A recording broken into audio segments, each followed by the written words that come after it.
السلام علیکم۔ ایک سچی کہانی۔ کالا آدمی، قسط نمبر 1۔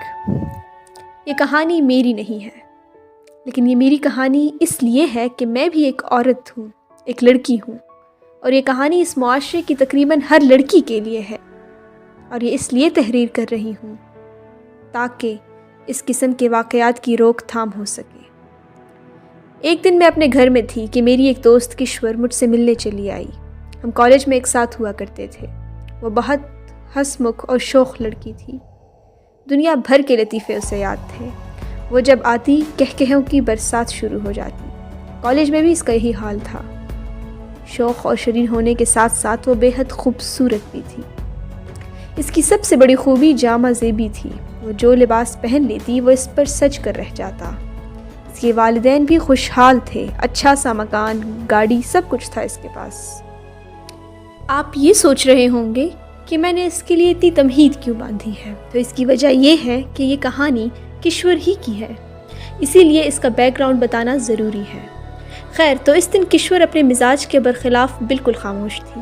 ایسا لگ رہا تھا جیسے کوئی پریشانی اسے لاحق ہو گئی ہو، ورنہ اس جیسی لڑکی سے سنجیدگی کی تو توقع ہی نہیں ہو سکتی تھی۔ میں اس کے موڈ کو دیکھ کر اس کا ہاتھ تھام کر اس سے اپنے کمرے میں لے آئی۔ ہاں اب بتا یار، کیا پریشانی ہے تجھے؟ میں نے پوچھا۔ نہیں تو، اس نے انکار میں گردن ہلائی۔ کوئی خاص پریشانی نہیں ہے۔ دیکھ، مجھ سے کچھ چھپانے کی کوشش مت کر، میں نے کہا۔ کوئی نہ کوئی بات ضرور ہے۔ یار، یہ محبت کیا چیز ہوتی ہے؟ اس نے پوچھا۔ اوہ، میں نے گہری سانس لی۔ میں نے سمجھ لیا تھا کہ تیرے ساتھ کچھ اس کی قسم کا مسئلہ ہے۔ کیا تجھے کسی سے محبت ہو گئی ہے؟ ہاں، ایسا ہی سمجھ لو، اس نے کہا۔ کچھ عجیب سی کیفیت ہوتی جا رہی ہے۔ دل چاہتا ہے کہ اس کو اپنا لوں۔ تو اپنا لو، تمہارے گھر والے تو تمہاری کسی بات سے انکار نہیں کریں گے۔ یہی تو پرابلم ہے کہ میں اسے اپنا نہیں سکتی، اس نے کہا۔ اگر ایسا ارادہ کیا بھی تو ظاہر ہے قیامت آ جائے گی۔ کیوں، اس میں کیا پرابلم ہے؟ ہے ایک پرابلم، وہ دھیرے سے بولی۔ اچھا، وہ کرتا کیا ہے، کون ہے؟ نہیں، میں یہ بھی نہیں بتا سکتی، اس نے کہا۔ ہو سکتا ہے کہ وقت آنے پر تمہیں خود ہی معلوم ہو جائے، لیکن ابھی نہیں۔ کچھ دیر بیٹھ کر اسی طرح باتیں کرنے کے بعد چلی گئی۔ اس نے اپنی محبت کے بارے میں کچھ نہیں بتایا تھا۔ وہ چونکہ میری بہت اچھی دوست تھی، اس لیے مجھے اس کی طرف سے پریشانی سی ہو گئی تھی۔ جب کچھ دنوں تک اس سے کوئی رابطہ نہیں ہوا تو میں خود اس سے ملنے اس کے گھر چلی گئی۔ وہ اس وقت اپنے کمرے میں تھی، لیکن میری ملاقات اس کی امی سے ہو گئی تھی۔ مجھے دیکھ کر وہ خوش ہو گئی تھی۔ صدف بیٹا، اچھا ہوا تم آ گئی۔ اب تم خود ہی اپنی دوست کو سنبھالو۔ کیا ہوا ہے میری دوست کو؟ خود جا کر دیکھ لو، اس نے اپنے آپ کو کمرے میں بند کر رکھا ہے۔ میں کشور کے کمرے میں پہنچی اور دستک دے کر دروازہ کھولا۔ اس کی حالت دیکھ کر مجھے ایک شاق سا لگا۔ الجھے ہوئے بال، آنکھوں کے گرد ہلکے، جیسے کئی راتوں سے جاگ رہی ہو۔ میں نے پوچھا، ارے کیا ہوا ہے تجھے؟ وہ مجھ سے لپٹ کر بری طرح رونے لگی۔ صدف، میں اس کے بغیر نہیں رہ سکتی، میں پاگل ہو رہی ہوں۔ اب ایسا بھی کیا پاگل پن ہے؟ آنٹی اور انکل سے بات کر لو، وہ خود ہی کوئی راستہ نکال دیں گے۔ نہیں، یہی تو مصیبت ہے، کوئی راستہ نہیں، اس نے کہا۔ اگر میں نے اظہار کر دیا تو قیامت آ جائے گی۔ کیا پاگل پن ہے؟ ہاں، میں پاگل ہی ہو گئی ہوں۔ اس کے بغیر میری زندگی ادھوری ہے، وہ میرے اعصاب پر چھا گیا ہے۔ میں رات دن اس کے خواب دیکھتی رہتی ہوں، اس کو یاد کرتی رہتی ہوں، تو ساری رات نیند ہی نہیں آتی۔ تو میری حالت دیکھ رہی ہو، یہ سب اسی کی وجہ سے ہوا ہے۔ میری جان، تو نے اپنے آپ کو ایک ایسا روگ لگا لیا ہے۔ میں بالکل بے بس ہو کر رہ گئی ہوں صدف، بالکل بے بس، اس نے کہا۔ لیکن یہ تو بتا دے کہ وہ ہے کون؟ نہیں، میں یہ نہیں بتا سکتی۔ تو پھر جہنم میں جاؤ۔ مجھے بھی غصہ آ گیا۔ آخر پورے گھر کو پریشان کیوں کر رکھا ہے؟ اس نے پھر رونا شروع کر دیا۔ اس کی حالت دیکھ کر افسوس ہو رہا تھا، لیکن میں کیا کر سکتی تھی؟ اگر اس لڑکے کے بارے میں بتا دیتی تو شاید کوئی راستہ نکالا جا سکتا تھا، لیکن وہ تو کچھ بتانے کے لیے راضی ہی نہیں تھی۔ گھر آ کر میں سوچتی رہی کہ اس پاگل لڑکی کو آخر ہوا کیا ہے؟ اگر اس نے کسی سے محبت کر ہی لی ہے تو یہ کوئی ایسی انہونی بات بھی نہیں۔ محبت تو ہوتی رہتی ہے، لیکن یہ کیسی محبت ہے کہ وہ اپنے محبوب کے بارے میں کچھ بتانے کو تیار ہی نہیں ہے؟ 2 دن کے بعد کشور کی امی کا فون آیا۔ وہ بہت پریشان تھی۔ بیٹا، کشور تمہاری طرف تو نہیں آئی؟ نہیں تو، میں نے بتایا۔ کیا بات ہے؟ بیٹا، تم میرے پاس آ جاؤ، میرا دل بہت گھبرا رہا ہے، کشور کی امی نے کہا۔ کچھ دیر کے بعد میں ان کے پاس پہنچ گئی۔ بیٹا، وہ صبح سے نکلی ہوئی ہے، شام ہونے والی ہے اور ابھی تک واپس نہیں آئی ہے۔ کچھ دیر کے بعد گھر کے مرد بھی واپس آ جائیں گے، انہیں کیا جواب دوں گی؟ آپ نے اس سے موبائل کال ملائی تھی؟ ہاں، اس کا نمبر ملانے کی بار بار کوشش کر رہی ہوں لیکن موبائل بند ہے۔ میں نے بھی ٹرائی کیا لیکن موبائل آف ہی ملا تھا۔ ابھی ہم باتیں کر ہی رہے تھے کہ کشور واپس آ گئی۔ ہم اسے دیکھ کر خوش ہو گئے تھے لیکن اس کی عجیب حالت تھی۔ اس نے ایک نظر میری طرف دیکھا، پھر کچھ بولے بغیر اپنے کمرے کی طرف پڑ گئی جیسے ہمیں جانتی ہی نہ ہو۔ یہ بالکل انہونی بات تھی۔ ایسا تو ممکن ہی نہیں تھا کہ کشور مجھے دیکھ کر اپنے آپ پر قابو رکھ سکتی ہو، لیکن اس وقت وہ بالکل اجنبی ہو گئی تھی۔ آنٹی کیا ہوا ہے اس کو؟ میں نے حیران ہو کر پوچھا۔ پتہ نہیں بیٹا، میں خود نہیں جانتی، تم جاؤ، جا کر دیکھو کیا معاملہ ہے۔ خدا جانے یہ لڑکی کن چکروں میں پھنس گئی ہے۔ میں جب کشور کے کمرے میں پہنچی تو مجھے دیکھ کر اس نے اپنے تیور بگاڑ لیے۔ کیا بات ہے؟ کیا میرا تماشا دیکھنے آئی ہو؟ میں تو حیرت سے اسے دیکھتے ہی رہ گئی۔ شاید زندگی میں پہلی بار اس نے مجھے اس طرح سے اس انداز میں بات کی تھی، اور وہ بھی اتنے بگڑے ہوئے تیور کے ساتھ۔ مجھے اس کی آنکھوں میں کچھ عجیب سی وحشت دکھائی دی تھی۔ کشور کیا ہوا ہے تمہیں؟ میں آگے بڑھنے لگی۔ یہ تم مجھ سے کس طرح سے باتیں کرنے لگی ہو؟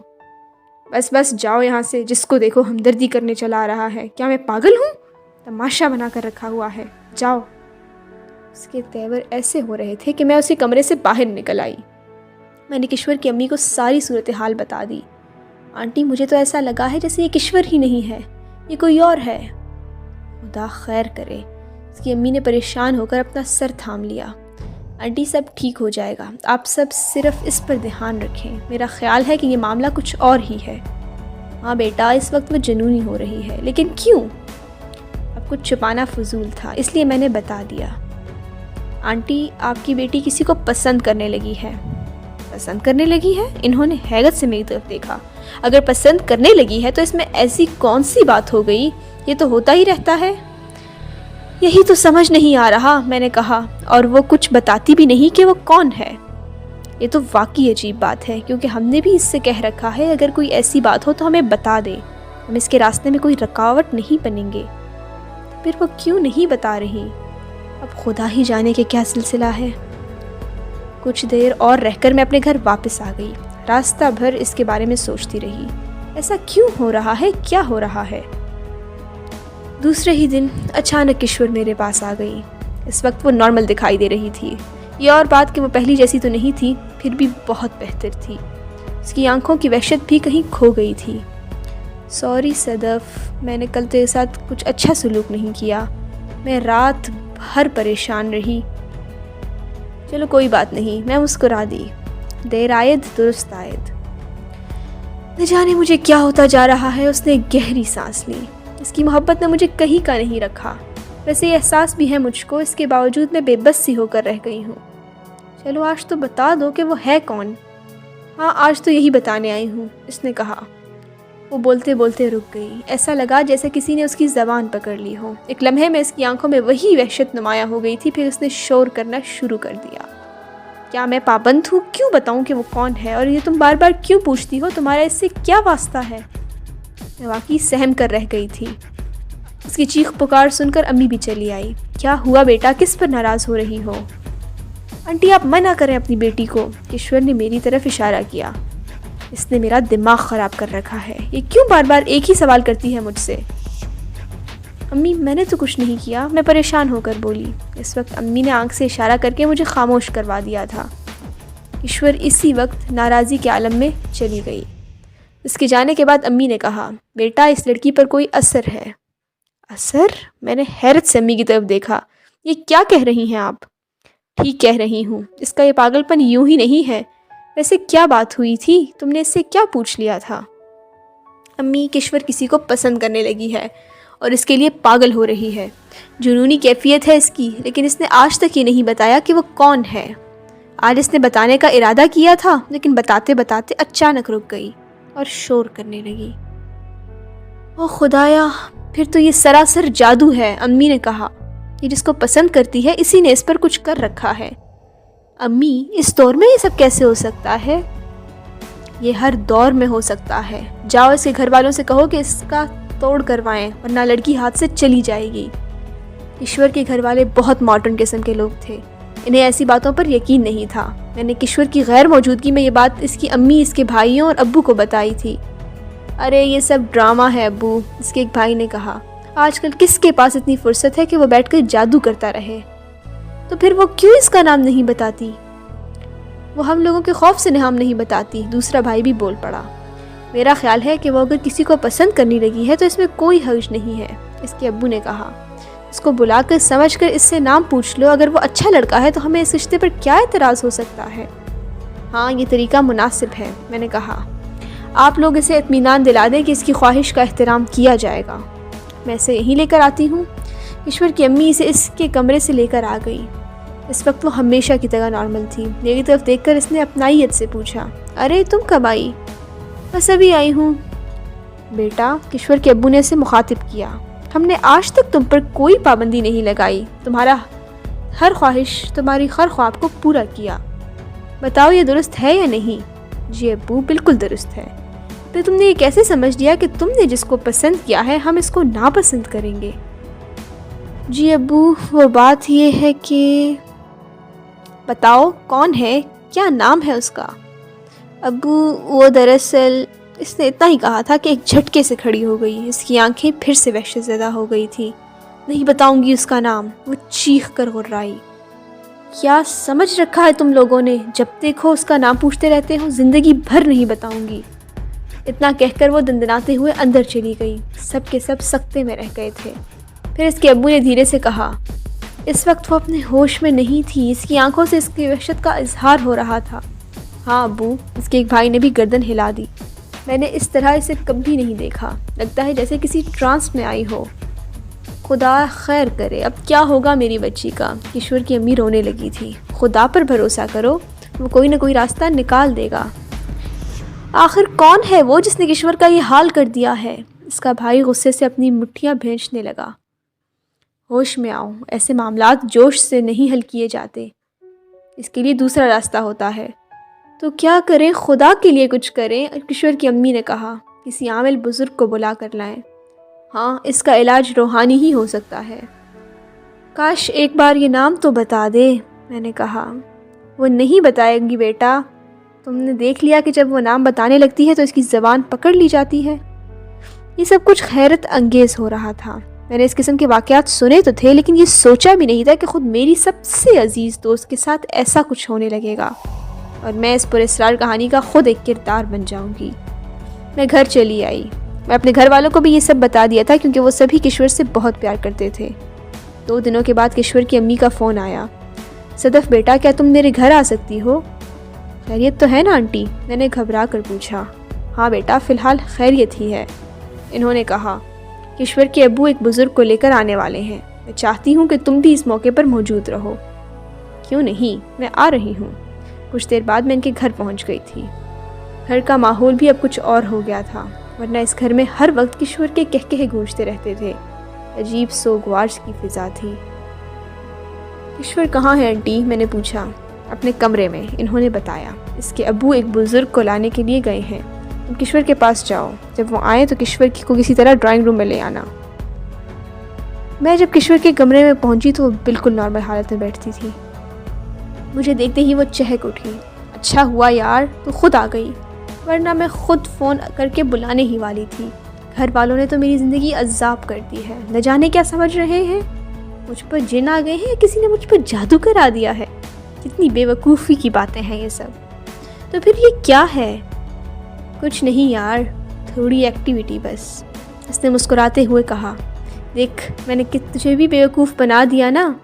بہگت سے اس کی باتیں سنتی رہی۔ کیا یہ سب اس کا مذاق تھا یا اس کے ساتھ واقعی ہی کوئی ایسا معاملہ تھا؟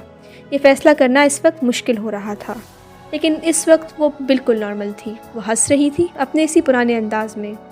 اسی طرح بھی یہ ظاہر نہیں ہو رہا تھا کہ اس کے ساتھ کسی قسم کی کوئی پرابلم بھی ہے۔ یار صدف، میرا ایک کام کر دے گی؟ اس نے پوچھا۔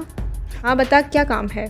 ابھی کچھ دیر میں کوئی صاحب یہاں آنے والے ہیں، خواہ مخواہ کا تماشا ہوگا۔ میں کہیں باہر جانا چاہتی ہوں، تو مجھے نکال کر لے جا، یہ کام تیرے علاوہ کوئی نہیں کر سکتا۔ ایشور، آنٹی اور انکل اس وقت تمہیں باہر جانے نہیں دیں گے، خواہ مخواہ مجھ سے بھی ناراض ہو جائیں گے۔ ارے کچھ بھی نہیں ہوگا، اس نے کہا۔ تم کوشش تو کرو، تم ہمت کرو گی تو میں گھر والوں کو اس بیوقوفی سے بچ جاؤں گی۔ کشور نے مجھے ذہنی عذاب میں مبتلا کر دیا تھا۔ اگر میں اس کا ساتھ نہیں دیتی تو وہ ناراض ہو جاتی، اگر ساتھ دیتی تو اس کے گھر والے میرے پیچھے پڑ جاتے۔ عجیب چکر چل گیا تھا۔ اس نے جب ایک بار اور درخواست کی تو میں نے اس سے کہا، چلو ٹھیک ہے، آؤ میرے ساتھ۔ ہم دونوں اس کمرے سے باہر آ گئے، مگر دوسرے کمرے میں کشور کے ابو ان بزرگ کے ساتھ موجود تھے۔ کشور ٹھٹک کر رہ گئی تھی۔ اس کے ابو نے پوچھا، بیٹا کہاں جا رہی ہو تم دونوں؟ ابو ہم تھوڑی دیر کے لیے باہر جا رہے ہیں، کشور نے کہا اور میرا ہاتھ پکڑ کر بولی، چلو آؤ میرے ساتھ۔ نہیں، اچانک ان بزرگ نے کشور کو مخاطب کیا، کیوں؟ تم کون ہوتے ہو مجھے روکنے والے؟ کشور کے تیور اچانک بدل گئے تھے۔ حمید صاحب، ان بزرگ نے کشور کے ابو کو مخاطب کیا، آپ کسی قیمت پر اسے جانے نہ دیں، اگر یہ اس وقت نکل گئی تو واپس نہیں آئے گی۔ یہ سنتے ہی کشور نے دروازے کی طرف چھلانگ لگا دی، لیکن وہ بزرگ دروازے کے درمیان آ کر کھڑے ہو گئے تھے۔ پھر اس گھر میں جو ہنگامہ ہوا ہے وہ میں بتا نہیں سکتی۔ کشور نے طوفان کھڑا کر دیا، اس نے توڑ پھوڑ مچا دی تھی، اسے زبردستی کمرے میں بند کر دیا گیا تھا۔ میں اس وقت خدا کا شکر ادا کر رہی تھی کہ اگر یہ میرا سہارا لے کر گھر سے باہر نکلنے میں کامیاب ہو بھی جاتی تو پھر کیا ہوتا، میں کیسے قابو کرتی؟ اس وقت ان بزرگوں نے کشور کے ابو کو بتایا، حمید صاحب، آپ کی بچی پر انتہائی خطرناک سفلی علم کیا گیا ہے۔ اس نے کیا ہے یہ تو میں نہیں بتا سکتا، لیکن کرنے والا انتہائی غلیظ اور گھناؤنا انسان ہے۔ بزرگ نے بتایا، اس کو کسی بھی قیمت پر گھر سے باہر نہ جانے دیں۔ لیکن ہوگا کیا یہ ایسی ہی رہے گی؟ میں کچھ دعائیں اور تعویذ وظیفہ وغیرہ تجویز کر رہا ہوں، بزرگ نے بتایا۔ ان کا ورد جاری رکھیں، روزانہ رات کو اسی کمرے کے گرد حصار قائم کر دیا کریں۔ پھر کچھ اور احتیاطی تدابیر بتا کر وہ رخصت ہو گئے۔ بہرحال کشور کے ساتھ جو کچھ بھی ہو رہا تھا وہ بہت برا تھا۔